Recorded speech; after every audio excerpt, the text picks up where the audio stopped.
Vishnupadanam Sapija Kachaya Sattara Sato Shishiman Shila Bhakti Vibhurabhadayan Goswami Maharaj Ki Jai.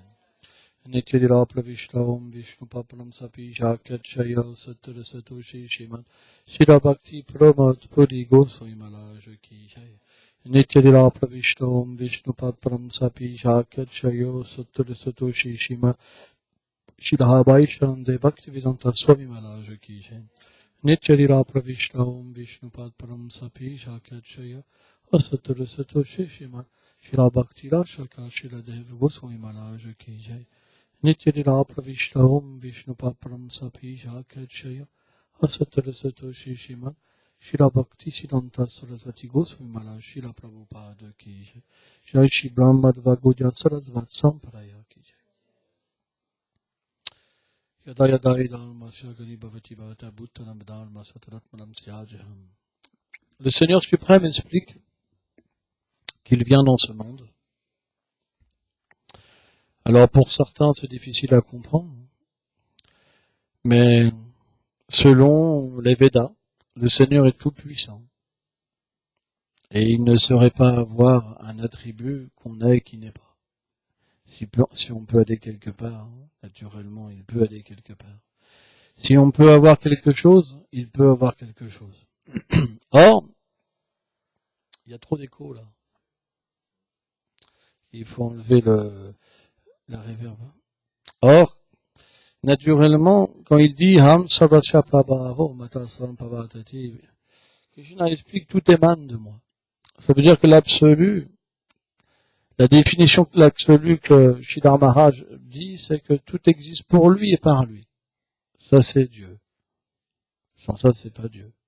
Par exemple, vous, tout n'existe pas que pour vous, et tout ne vient pas de vous. Mais lui, tout émane de lui, il est l'origine de tout. Donc tout existe pour lui. Donc on existe pour lui.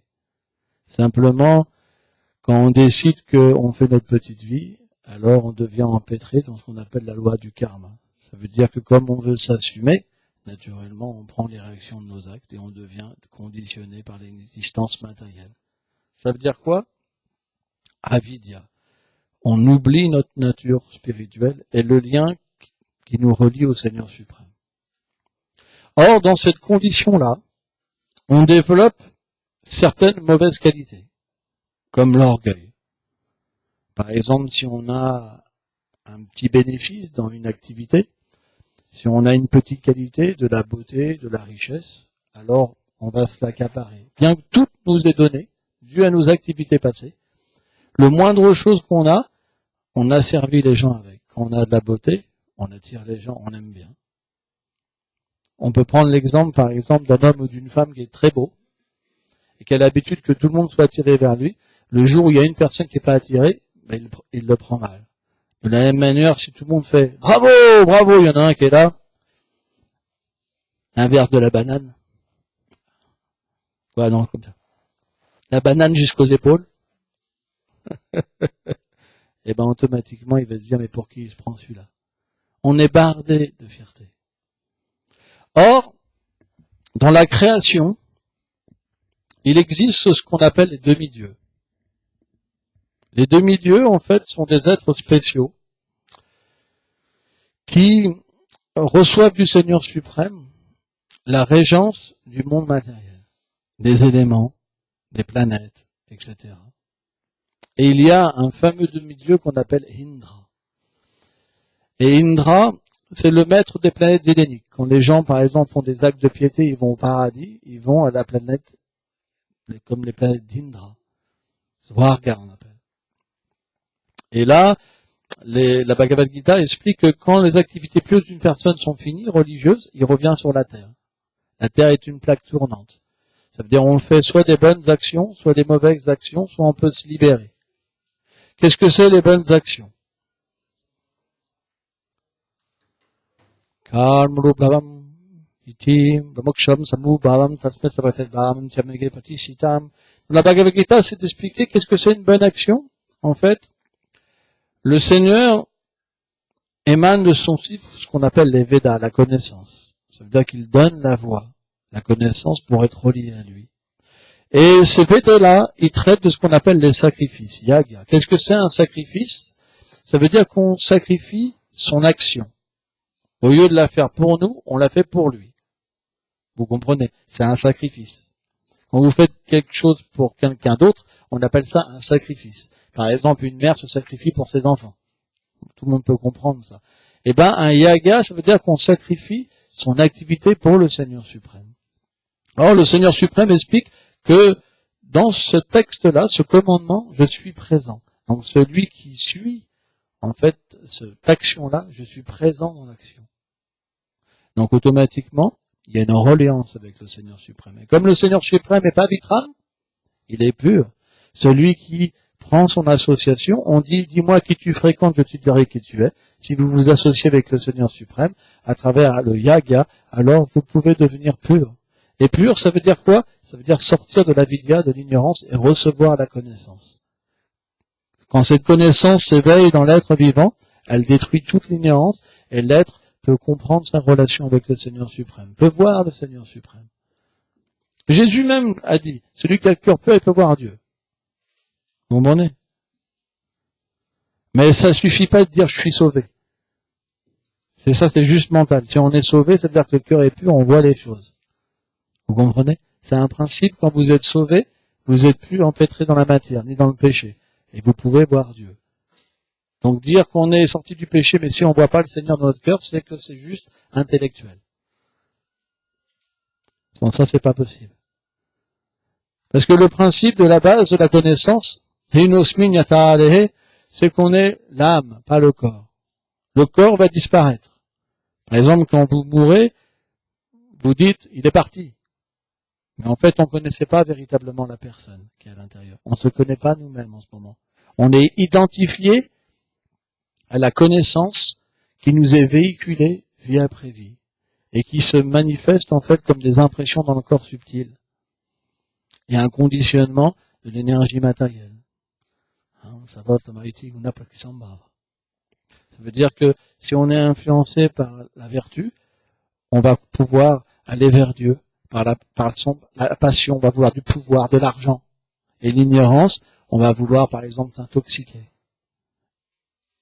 Se mettre dans les veines de la drogue, etc., etc. Or, parmi tous ces deux milieux qui régissent, qui ont en charge de différentes planètes et des éléments matériels, Indra, lui, il a le contrôle de la pluie.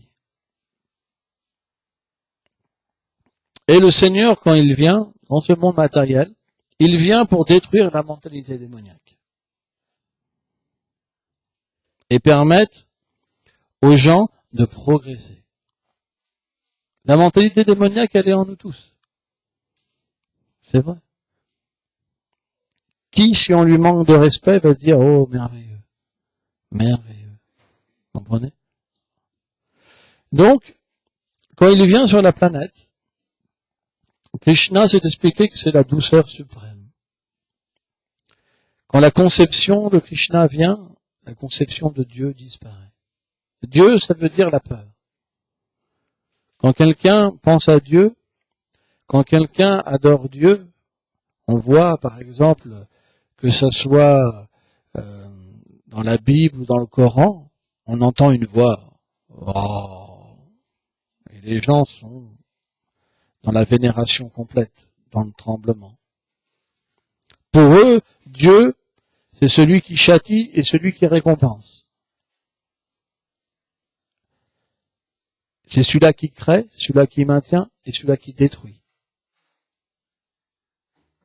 Mais le Véda nous dit cette conception-là, c'est lié à l'univers matériel. Mais au-delà de l'univers matériel, il existe des planètes, des demeures du Seigneur suprême. Or, dans ces demeures-là, le Seigneur a une relation complètement différente avec ses dévots. Parce qu'ils sont purs. Et qu'est-ce que c'est? Ce sentiment-là, c'est la pure dévotion. Et comment cette pure dévotion vient? Elle vient par une énergie divine qu'on appelle Yogamaya et qui recouvre le Seigneur, qui empêche ses dévots de voir sa grandeur. Et ils perçoivent le Seigneur suprême comme l'un des leurs, sauf qu'il est illimité en beauté, en douceur, etc.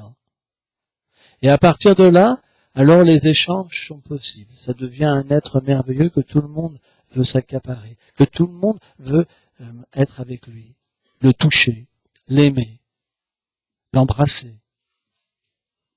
Et comme dans ce monde-là, il n'y a pas de corps matériel, il n'y a que de la conscience. Tout est amour. Il n'y a pas de mort, il n'y a pas de tristesse, il n'y a pas de limite, il n'y a pas d'incompatibilité, il n'y a pas d'effort à faire. Parce que tout est amour, tout est personnel, tout vit. Des meubles sont des personnes, les ustensiles de cuisine sont des personnes. Tout est personnel, tout a une relation personnelle avec le Seigneur suprême. Et sur ce plan d'existence, alors c'est très difficile, si on n'a pas de qualification spirituelle, de pouvoir comprendre que cette personne qu'on appelle Krishna, qui est infiniment fascinant, il est l'origine du Seigneur suprême, de la conception du Seigneur suprême. Si on n'a pas de qualification, on va se dire c'est pas possible. Ça peut pas être Dieu. C'est pas possible. Impossible. Dieu peut pas être une personne. Il peut pas être beau. Il peut pas être doux. Il peut pas rire. Il peut pas jouer. Il peut pas embrasser. C'est pas possible. Il doit être sur un nuage là-haut. Moi, j'ai le droit, mais pas lui. Vous comprenez? Quelque part, on veut pas être avec lui. On veut le royaume de Dieu sans Dieu. Donc, parfois les demi-dieux, parce qu'ils ont des grands pouvoirs, ils peuvent se déplacer de planète en planète. Par exemple, au temps des Égyptiens, ils pouvaient voir les Kinpurusha. C'est des êtres plus évolués. On voit mi-hommes, mi-animaux. Ils venaient quand ils faisaient des sacrifices encore à ces époques-là. C'est pour ça qu'ils font ces dessins, etc., les Égyptiens. Parce que les Égyptiens, c'est la culture védique, au début de l'âge de Kali, qui s'est détachée, en fait. C'est des restes de la culture védique. Et donc, ils adoraient encore les demi-dieux, et comme les rites étaient encore à une certaine pureté, que les prêtres avaient une certaine pureté, alors certains habitants des planètes supérieures venaient. Maintenant, les gens sont en ignorance, ils savent même pas ça. Et donc, Indra, un jour, il a été pris de colère. Pourquoi? Parce que dans ce village-là, où le Seigneur est apparu avec ses dévots, ses chers dévots comme Nanda Maharaj, Maria Yashoda, son père et sa mère, qu'on représente ici sur l'autel, ils organisaient un culte chaque année pour Indra. Un grand sacrifice, où on offrait du ghee, du beurre clarifié, de l'orge, des denrées alimentaires, des plats cuits, etc. Alors bien sûr, dans cette civilisation-là, il n'y a pas de viande. Les gens, ils mangent pas de viande, tout ça. Ils protègent les animaux, plutôt. Et donc, Krishna, qui est le Seigneur, mais qui fait oublier à ses dévots qu'il est le Seigneur, il approche son père, comme ça, avec un sourire, il dit, mais que fais-tu, père? Alors le Nanda Maharaj était avec ses frères et une assemblée où ils discutaient pour organiser ce festival. Il dit, mais tu es trop petit. Krishna avait l'apparence de 7 ans. Tu es trop petit pour comprendre ces sujets. Et Krishna a dit, mais d'accord, mais un ami ne cache rien. Un ami ne peut pas cacher les choses. Quelqu'un qui nous veut du bien ne peut pas cacher les choses. Alors, il a dit d'accord. En ce moment, on fait un festival pour Indra, parce que grâce à Indra, on a la pluie. Grâce à la pluie, on a les céréales, on peut se nourrir, on a l'herbe aussi pour nourrir les vaches. Et en tant que Vaishya, ça veut dire agriculteur ou protecteur des animaux, c'est notre devoir de remercier Indra en lui offrant un sacrifice. Donc chaque année, on fait un sacrifice. Et Krishna, il dit, oh, je vois, vous pensez que Indra, il a le pouvoir de faire couler la pluie? Moi, je pense pas. Je pense plutôt que tous ces demi-dieux-là, ils sont contraints par notre action de donner un bénéfice. Regardez la pluie, regardez l'océan, par exemple. Est-ce qu'il offre un sacrifice?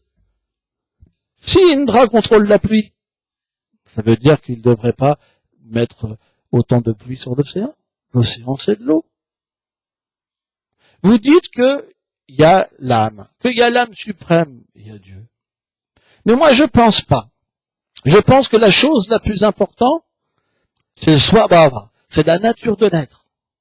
Parce que c'est la nature de l'être qui fait qu'il agit. Quand il a cette nature, il agit. À quoi sert ce sacrifice? On devrait plutôt remercier la colline Govardhan. Regardez cette colline tellement merveilleuse, elle nous offre des grottes. Parce que Govardhan, c'est une colline spéciale. Alors, je vais vous dire un petit peu les dimensions qu'elle a dans le monde spirituel. Hein? Elle fait 12 milliards de long, de kilomètres. 6,4 milliards de hauteur de kilomètres. Et 128 millions de large. C'est pas une petite colline. Hein? Et elle a 80 millions de sommets en or. Vous savez comment elle est apparue, cette colline? Un jour, Krishna, il était dans sa planète éternelle, et Radharani lui dit, dans sa compagne éternelle, qui est une manifestation de Krishna, ils sont séparés en deux, l'aspect féminin et l'aspect masculin du Seigneur suprême. Elle lui a dit, oh Krishna, je voudrais tellement un endroit merveilleux pour qu'on puisse se divertir ensemble. Et Krishna, il a fermé ses yeux, et d'un seul coup, il y a une montagne énorme qui a commencé à pousser. Énorme, elle a commencé à tout prendre la place, et il a fait stop, comme ça il dit. Pourquoi tu te développes autant que tu veux prendre toute la place? Et là, c'était une colline, mais quelque chose de merveilleux. Parce que les vignes sont en or, les arbres sont en cristal, c'est inimaginable, le sol est en or. Il y a des rivières de limonade, de jus de mangue, il y a des toboggans, c'est un monde merveilleux. Il y a des petits, par exemple, il y a des toboggans, quand vous arrivez en bas, vous avez comme des lacs, et ça fait comme des jacuzzis, vous avez des poissons qui viennent vous masser, etc. Il y a des arbres à souhait, ils donnent des colliers, toutes sortes de joyaux d'une valeur illimitée. Tout ce que vous voulez, ça vous le donne. Vous n'avez aucune anxiété dans ce monde. Mais dans ce monde, quand Krishna fait apparaître Govardhan, parce que en fait, un jour, Krishna, il a dit à Radharani, je vais venir avec toi dans ce lieu sur la terre. Et Radharani, elle a dit, je ne serai pas satisfaite si Vrindavan n'est pas présente, la forêt de Vrindavan, la rivière Yamuna et Govardhan, la colline Govardhan. Donc Krishna a fait venir Govardhan. Mais quand il fait venir Govardhan, la colline est plus petite. Hein? Elle fait que 26,6 km de haut. Hein? J'ai pris les chiffres parce que c'était un petit peu dur à retenir. Ouais, 3 fois le Mont Everest. Hein? Et donc, je vais vous raconter aussi une petite chose, comment cette colline est arrivée à Vrindavan. Dans l'âge de Treta Yuga, Satya Yuga, un âge très très très loin, il y avait un puissant yogi, Pulatya Muni, très puissant, avec des pouvoirs vraiment puissants. Il pouvait même soulever des collines. Les sages avaient des pouvoirs extraordinaires à cette époque-là. Et il habitait Kashi. Et Kashi, c'est un lieu où il n'y a pas de montagne, tout ça. Et il voulait collecter une belle colline pour mettre à Kashi. Et en fait, quand il arrivait dans les Himalayas, etc., il a vu cette colline merveilleuse, Govardhan, qui faisait 25,6 km de haut. Et cette colline est apparue mystiquement. Donc il y avait deux autres collines qui étaient le père et la mère de Govardhan, qui étaient très attachés à Govardhan. Parce que, ultimement, tout est personnel. Et ce sage-là, donc, il a été voir son père, et il lui a demandé, je voudrais te demander quelque chose.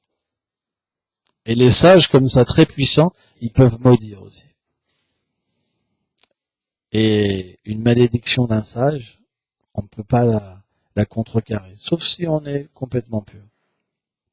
Elle peut toucher les êtres ordinaires, ou un pur dévot peut l'accepter comme une miséricorde du Seigneur suprême. Il lui dit, mais que veux-tu, ô grand sage? Je veux amener avec toi cette colline, ton fils, Govardhan. Donc il a accepté. Et Govardhan a dit, à une raison, tu peux venir avec moi. Une condition. à une condition, je peux venir avec toi, c'est que si tu me déposes quelque part, j'y resterai. Et donc Govardhan, en fait, il s'est fait très léger pour qu'il parte avec lui. Et quand il est passé au-dessus de Vrindavan, là où Krishna allait venir dans le Dwapara Yuga, donc 2 âges après, il a senti les besoins de la vie l'appeler. Il n'a pas pu, en fait, Govardhan l'a influencé. Et donc, il a posé la colline. Et quand il a fait ses ablutions, qu'il a voulu reprendre la colline, de toutes ses forces, tous ses pouvoirs, il ne pouvait pas même bouger Govardhan, rien. Et donc, il est rentré en colère. Il lui a dit, si tu viens pas avec moi, je te maudis de rentrer dans la terre comme une graine de moutarde tous les jours. Et maintenant, Govardhan est très petit. Et à la fin de l'âge de Kali, Govardhan va disparaître. Et là, la puissance de l'âge de Kali va pouvoir se manifester. L'âge de Kali, c'est un âge d'hypocrisie, de querelle, un âge terrible. Tant que Govardhan est présent, l'âge de Kali ne peut pas pleinement se manifester. Et donc, Krishna a dit, on ferait mieux de rendre un culte à la colline Govardhan. Et donc, là, tous les pâtres, ils se regardaient, ils souriaient, parce que c'était l'influence du Seigneur suprême de vouloir changer cette habitude. Ils ont dit, d'accord, comment nous devons faire? C'est simple, vous devez cuisiner des grandes quantités de nourriture, comme des montagnes, un akuti, comme des montagnes. Offrir à Govardhan. Après, vous devez nourrir tous les brahmanas, jusqu'à qu'ils voient le sourire jusqu'aux lèvres, avec leurs 2 oreilles. Parce que quand on mange beaucoup, qu'on est satisfait, on est complètement heureux, quand le ventre est bien rempli.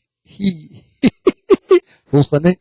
La nourriture, quand elle est offerte, quand elle est pure, ça donne une grande satisfaction. Et après, vous devez nourrir le reste de la population. Les mangeurs de chiens aussi. Les chiens, les animaux, tout le monde. Et après, vous devez faire le tour de la colline de Govardhan. Avec des instruments, avec des danseurs. En mettant les vaches en premier. Et donc, ils ont dit d'accord.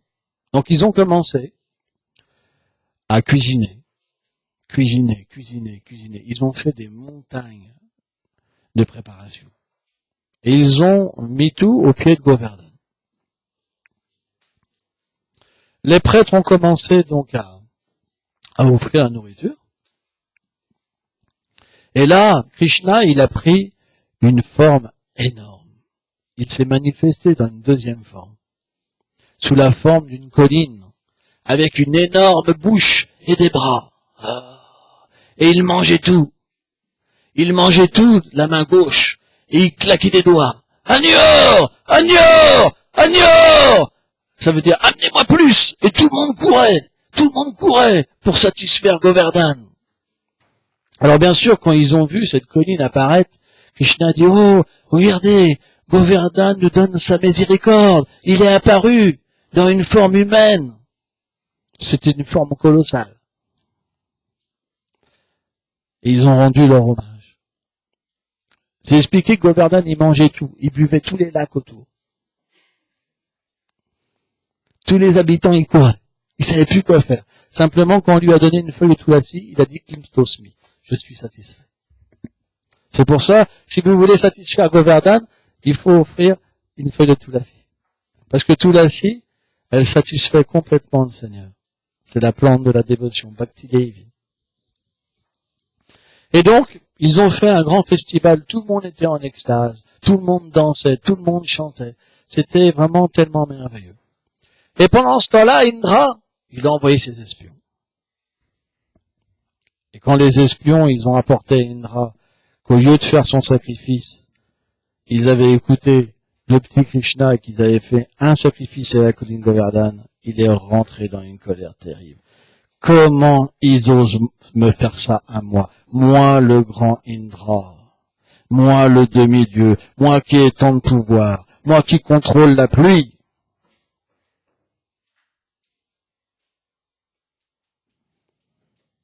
ma réponse va être terrible. Sambartaka! Il a appelé ces nuages, et ces nuages sont arrivés en tremblant. Les nuages de la destruction. Je veux que vous alliez détruire ce village de Vrindavan. Sachez qu'ils m'ont offensé. Ils ont écouté ce petit garçon. Allez, détruisez! Et ils sont arrivés. Le ciel était noir. On voyait même plus le soleil. Et le froid a commencé à arriver. C'était des ouragans, du vent tellement violent. C'est expliqué, la pluie, elle tombait tellement que ça faisait des colonnes d'eau. C'était pas des gouttes, c'était comme un jet d'eau énorme. Et là, c'était mystique parce que les habitants, en fait, de Vrindavan, c'est des associés de Krishna. Bien que nous, on reçoit ça, on meurt tout de suite, eux, ils n'étaient pas vraiment touchés. Ça pouvait pas vraiment les toucher, déjà pour commencer. Mais, comme c'était le divertissement de Krishna, ils ont trouvé ça étrange. Parce qu'ils sont complètement en extase. Ils connaissent pas la peur. Ils connaissent pas la mort. Ils connaissent pas la faim. Ils connaissent pas l'anxiété. Ils connaissent pas la difficulté pour vivre. Parce que le Seigneur est avec eux. Tout est la douceur, tout est merveilleux. Mais là, qu'est-ce que c'est que cette chose qui arrive? Et donc, naturellement, ils ont appelé Krishna. Krishna! Krishna! Ils ont pris refuge en Krishna. Et Krishna a dit, oh, je vois, c'est Indra. Indra qui est en colère. Alors Krishna est sorti de sa demeure. La pluie pouvait pas le toucher. Son énergie interne, Gamaya, a fait en sorte qu'il n'a même pas une goutte qui est tombée sur lui. Et les espions de Indra, les nuages, ils voyaient tout ça. Il est arrivé, il a regardé Govardhan, il a soulevé Govardhan. En fait, dès qu'il a touché Govardhan, Govardhan est devenu tellement en extase qu'il a gonflé. Et il s'est soulevé comme un ballon. Et Krishna est arrivé en dessous par son petit doigt, comme ça. Il a pris une petite pause merveilleuse sur un petit hauteur, comme ça. Il a dit, oh, n'ayez crainte! Venez, regardez! J'ai fait un parapluie pour vous, venez.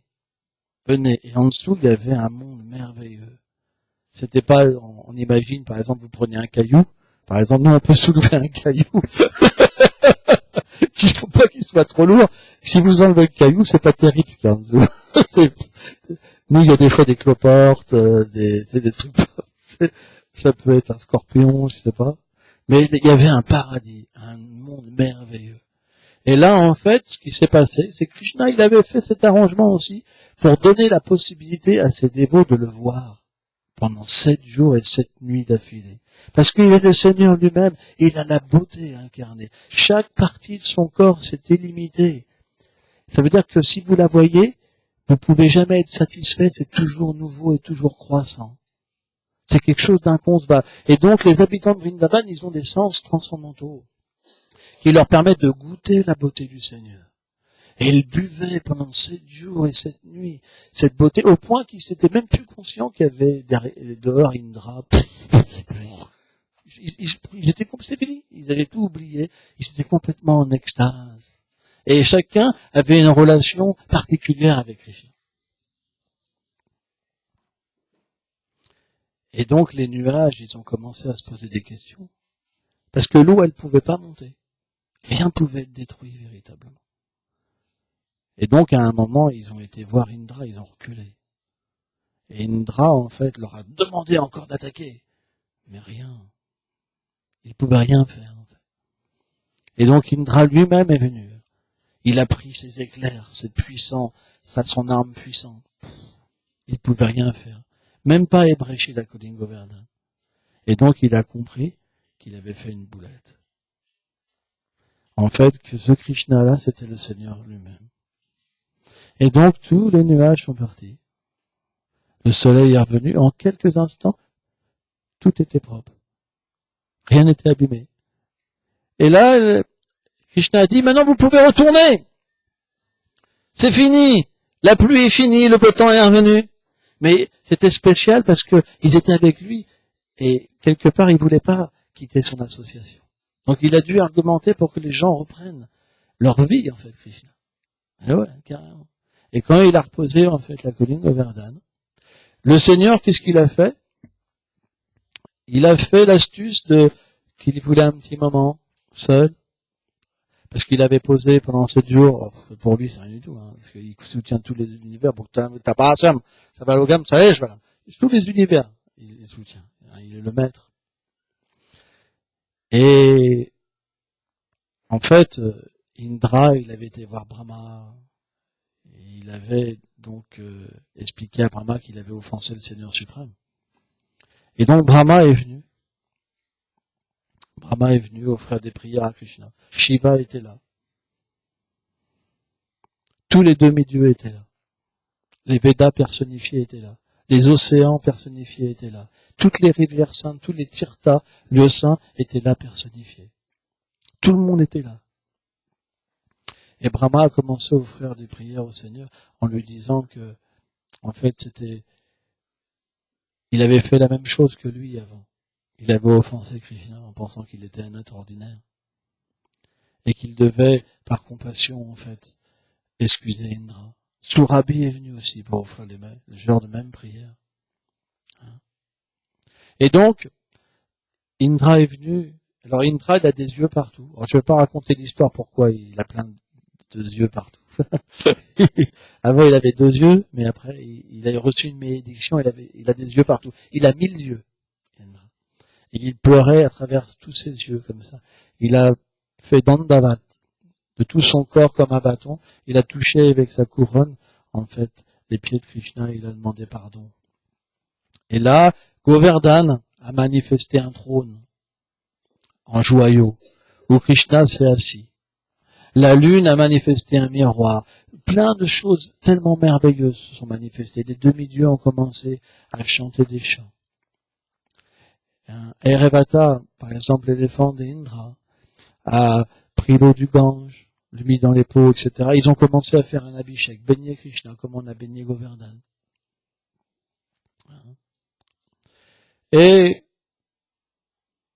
donc, Krishna a pardonné Indra. Mais pendant les prières d'Indra, Indra, il a dit comme ça, en fait, je suis tellement orgueilleux, j'ai tellement d'orgueil que même parfois quand je prends une réprimande que tu me reprends, je continue dans ma folie. En fait, on est tous pareils. Par exemple, le maître spirituel, c'est le représentant de Krishna. Et parfois, par exemple, avec le maître spirituel, moi je sais que ça m'est arrivé dans ma vie spirituelle, quand parfois mon maître spirituel me disait quelque chose et j'acceptais pas, alors j'étais comme Indra. Mais le Seigneur qui est dans le cœur, alors il nous reprend. Et c'est pour notre bien. Donc parfois, on agit mal. On agit contre les instructions du Seigneur suprême. Et naturellement, on doit être repris. Un père reprend les gens qu'il aime. C'est normal. Pourquoi on laisserait les gens se dégrader? Non? C'est la guirlande de Govardhan. Tiens, mets-la à quelqu'un d'autre. Tout le monde doit la porter. C'est la miséricorde. Et donc, cette histoire, elle explique véritablement que on doit faire attention. Parce que comprendre le Seigneur, c'est extrêmement difficile. Même les demi-dieux comme Indra, ils n'ont pas le pouvoir de comprendre le Seigneur suprême. Nous, on peut comprendre l'opulence, Eshvarya, la grandeur de Dieu, à un petit niveau. C'est pour ça qu'on arrive les mains jointes comme ça devant Dieu. Oh, Bhagavan! Vous comprenez? Parce qu'on n'a pas de relation avec lui. Il n'y a pas d'amour. On désire des richesses. On peut retirer l'offrande. Alors il faut dire au Bouddha qu'on peut retirer. Ah bon, ils viennent de la mettre? Ah ouais, ok, d'accord. Ah ouais. Ok. Et ils sont vraiment en retard. Hein. D'accord. Ok. Et donc, non, je savais pas parce que, en fait, théoriquement, c'est avant. Mais bon, ces festivals, c'est un peu en retard. Non. Faut qu'il mange. En fait, on vient comme ça, les mains jointes, devant le Seigneur suprême. Parce qu'on n'a pas de relation avec Dieu. On est dans la crainte. Et quand on est dans la crainte, si on nous montre un aspect plus intime du Seigneur suprême, on peut pas le comprendre. On va se dire, ça peut pas être Dieu. Dieu, il crée. Dieu, il détruit. Dieu, il maintient. Un jour, il y a un physicien allemand, il voulait comprendre qui était Dieu. Il a fait une recherche. Et il a regardé toutes les divinités. Shiva détruit, Vishnu maintient, Brahma il soucrait, tel Indra c'est la pluie. Tout le monde a une activité. Durga, elle est en charge de la geôle matérielle, c'est expliqué. Tout le monde a un poste. Tout le monde travaille. Donc, et à un moment, il est venu sur Krishna, il a dit, lui, il joue, il fait que jouer. C'est Dieu. Parce qu'il travaille pas. C'est intéressant. Il fait que prendre plaisir. Les autres, on leur offre des prières, ils doivent combler les désirs, ils doivent faire quelque chose. Mais lui, rien. Zéro. C'est pour ça Brahma dit Ishvara Parama Krishna Satchitananda Vigla Anadi Adi Govinda Savakana. Il dit en fait c'est le Seigneur original, il est Satchitananda Vigra. Il est fait d'éternité, de connaissance et de félicité. Shiva lui-même, dans le Bhagavatam, explique ça. Durga et Shiva approchent Krishna. Mais Krishna, son mood, son sentiment intérieur, c'est juste d'aimer ses dévots. Il n'est pas intéressé par l'adoration. Quand tous les demi-dieux l'ont adoré, parce que Indra l'avait offensé, il était moyennement satisfait. Il y a un divertissement comme ça. Quand c'était Brahma, on sait que Brahma, il a subtilisé un jour les amis de Krishna et les veaux. En fait, c'est des formes matérielles que Krishna a fait, mais bon, on va pas rentrer dans les détails. Parce que Brahma, il peut pas prendre les associés du Seigneur. C'est pas possible. Et quand il est revenu, Brahma était confus. Complètement confus. Pareil comme Indra. Parce que le Seigneur avait pris, Krishna avait pris le même nombre de pâtres, la forme des pâtres, la forme des vaches, avec leurs sentiments, avec leurs attitudes, tout pareil. Pareil! Tout pareil! Et Brahma, il vient comme ça, il dit, oula, il a la tête qui tourne. Il dit, moi, j'ai pris les associés j'ai pris les pâtres et les vaches, je les ai mis dans un endroit, donc il revient, ils sont toujours là, et il revient, il dit, ils sont là. Oh! Et là, Krishna, il prend la forme de Vishnu. Et il y avait des Brahmas, des Shiva qui l'adoraient, tous les demi-dieux l'adoraient, tous les demi-dieux adoraient Vishnu, et tout est rentré en lui. Et là, il faisait semblant de chercher ses vaches et ses amis. Vous vous rendez compte, Krishna, le joueur. Et Brahma était là, oh la boulette, c'est mon Seigneur suprême. J'ai pas pu le reconnaître. La boulette. Imaginez la boulette. Imaginez-vous comme ça. C'est impossible de s'imaginer. Narayan, comme ça, se manifeste en autant de pâtres, les vaches, les pas de sang, il prend une forme de Narayan, Shiva, tous les demi-dieux apparaissent, sauf des prières à Narayan, et tout rentre en lui. Imaginez-vous, c'est inimaginable, c'est illimité. Et il y avait des Brahmas aussi, à côté de chaque forme, parce que différents Brahmas, il y a différents univers, il y a des Shiva pour tous les différents univers, différents Brahmas, différents Vishnu, et tout rentre en Krishna. Oh là là là là. Là, Brahma, son orgueil, il est devenu tout petit, tout petit, tout petit, tout petit. Vous comprenez? Tout petit. Donc pareil, ils ont fait un culte. Mais dans cette histoire-là, ce qu'il y a de merveilleux, c'est qu'il y avait ces amis, en fait, qui regardaient. Ils disent, waouh, qu'est-ce que c'est ces gens bizarres qui sont à côté de Krishna? Il y en a qui ont 4 têtes, il y en a qui ont plusieurs bras, il y en a qui ont des yeux partout. Qu'est-ce qu'ils font à notre ami? Parce que pour eux, c'est leur ami. Ils peuvent pas voir le Seigneur en tant que le Seigneur. Même quand il fait un exploit, ils pensent que eux aussi, ils sont au même niveau, ils sont des demi-dieux. Ils peuvent pas penser qu'ils sont plus petits, c'est pas possible. Parce que c'est l'amour pur.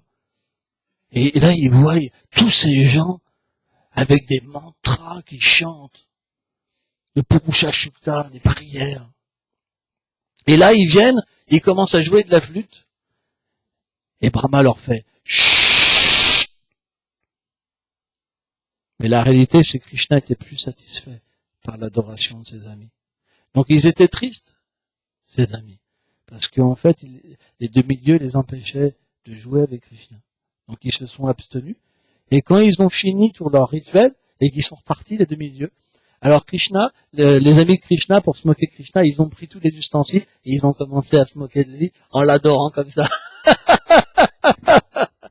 Mais le Seigneur était des millions de fois plus satisfait. Parce que c'est l'amour pur. C'est l'amour pur qui le satisfait. Pas le rituel. Le Seigneur, il est dans votre cœur, il sait ce que vous avez. Si vous avez des désirs matériels, vous n'existez pas pour lui. Vous allez le voir parce que vous voulez quelque chose. Mais vous n'allez pas le voir pour lui parce que vous avez un intérêt. Vous êtes intéressé. Vous voulez soit le plaisir matériel, soit la libération. Vous allez dans une église, vous prenez le cahier, la prière. Oh, Seigneur, guérissez, faites qu'il ait des bonnes études. C'est que ça. Faites l'expérience. Prenez un cahier et regardez toutes les prières. C'est que ça du début à la fin. Donc on va vers Dieu parce qu'on est intéressé à avoir quelque chose. Mais on n'est pas intéressé par développer l'amour pour lui, une relation pure avec lui. Donc on ne peut pas sortir de l'ignorance de cette manière-là. Si vous voulez la libération, c'est la même chose. Si vous voulez des pouvoirs mystiques, c'est la même chose. C'est des désirs matériels. Parce que notre position éternelle, elle ne se situe pas à développer des pouvoirs mystiques, à faire des austérités, mais à être relié avec des sentiments d'amour pur. C'est pour ça, quand il vient dans ce monde, il vient enseigner ce qu'est l'amour pur.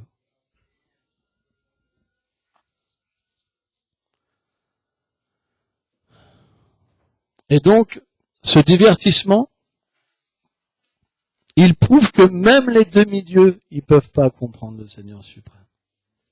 Une fois, Narayan, le Seigneur Narayan, il a testé Shiva. Il a pris la forme de Mohini Murti. Et il a commencé à jouer de la balle. Il était dans une forme féminine merveilleuse. Et Shiva était à côté de Durga. Et dans une assemblée de sages, des plus grands sages, Sadashiva, pas le Rudra qui est dans l'univers matériel, mais Sadashiva, le Sadashiva originel qui est au-delà de l'univers matériel.